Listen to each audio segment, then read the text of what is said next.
Assalamualaikum warahmatullahi wabarakatuh. Perkenalkan, nama saya Herni Marianti, CGP Angkatan 11, SDN 264 Wondula, Luwu Timur. Kali ini saya akan memaparkan tentang koneksi antar jaringan, kesimpulan dan refleksi modul 1.1. Pada dasarnya, pendidikan dan pengajaran tidaklah sama. Pengajaran adalah bagian dari pendidikan. Menurut Ki Hajar Dewantara, pengajaran adalah proses pendidikan dalam memberi ilmu untuk mencapai hidup anak secara lahir dan batin. Sedangkan pendidikan pada hakikatnya adalah menuntun atau memberi tuntunan terhadap segala kekuatan kodrat yang dimiliki anak agar ia mencapai keselamatan dan kebahagiaan yang setinggi-tingginya, baik sebagai manusia maupun sebagai anggota masyarakat. Pendidikan bertujuan untuk menciptakan pertumbuhan yang utuh sehingga anak mampu memuliakan dirinya dan orang lain serta hidup menjadi seorang yang mandiri. Refleksi pemikiran Ki Hajar Dewantara ada 3 poin penting. Yang pertama, apa yang Anda percaya tentang murid dan pembelajaran di kelas sebelum Anda mempelajari modul 1.1. Poin yang kedua, apa yang berubah dari pemikiran atau perilaku Anda setelah mempelajari modul ini? Dan poin yang ketiga, apa yang dapat segera Anda terapkan lebih baik agar kelas Anda mencerminkan pemikiran Ki Hajar Dewantara. Saya akan membahas poin yang pertama, apa yang saya percaya tentang murid dan pembelajaran di kelas sebelum saya mempelajari modul 1.1. Sebelum mempelajari modul 1.1, saya beranggapan bahwa ketuntasan dalam menyampaikan materi jauh lebih penting daripada memahami karakteristik murid.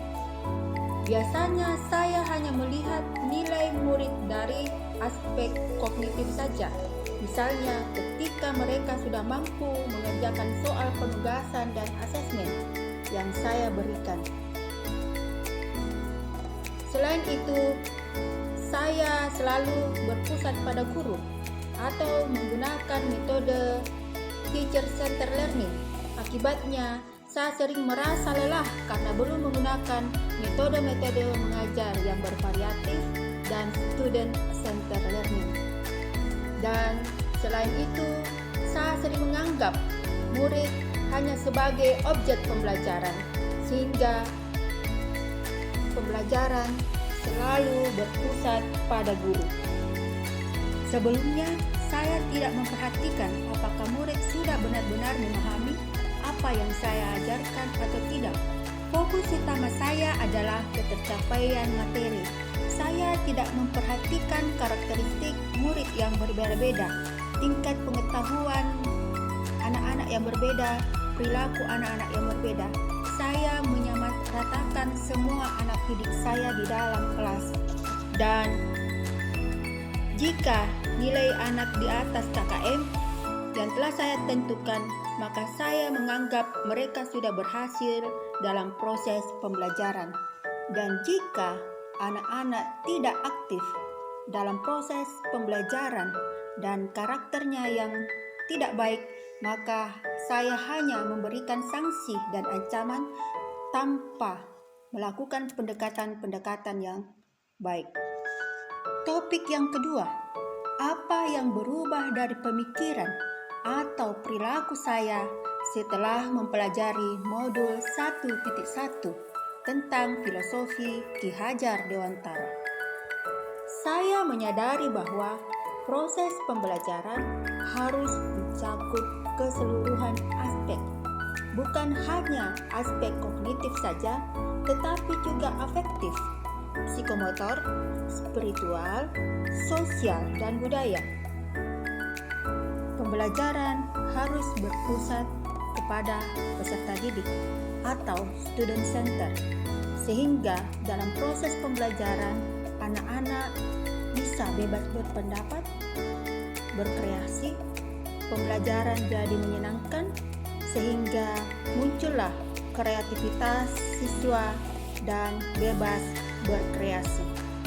Pendidikan menghampa pada murid, di mana guru harus berperan sebagai fasilitator dalam pembelajaran dengan penuh keikhlasan dan kesabaran agar terwujud pembelajaran yang menyenangkan dan berpusat pada murid. Selain itu, saya juga harus mempelajari karakteristik murid karena setiap anak dilahirkan dengan kelebihan dan kekurangannya masing-masing. Saya harus menghargai setiap karakter murid dan memberikan kesempatan untuk tumbuh sesuai dengan kodratnya, dan juga memperhatikan aspek sosial kultural murid untuk menebalkan laku dan potensi dirinya. Topik yang ketiga, apa yang dapat segera saya terapkan lebih baik agar kelas saya mencerminkan pemikiran Ki Hajar Dewantara? Yang akan saya lakukan adalah yang pertama, mengubah pola pikir bahwa pembelajaran tidak menuntut, akan tetapi menuntun. Yang kedua, merancang dan menerapkan pembelajaran berdiferensiasi sesuai karakteristik anak. Yang ketiga, mengenali karakter dan latar belakang murid dengan menjalin komunikasi yang baik. Yang keempat, pembelajaran yang mengutamakan aspek budi pekerti. Yang kelima, menerapkan pembelajaran yang berbasis kearifan lokal.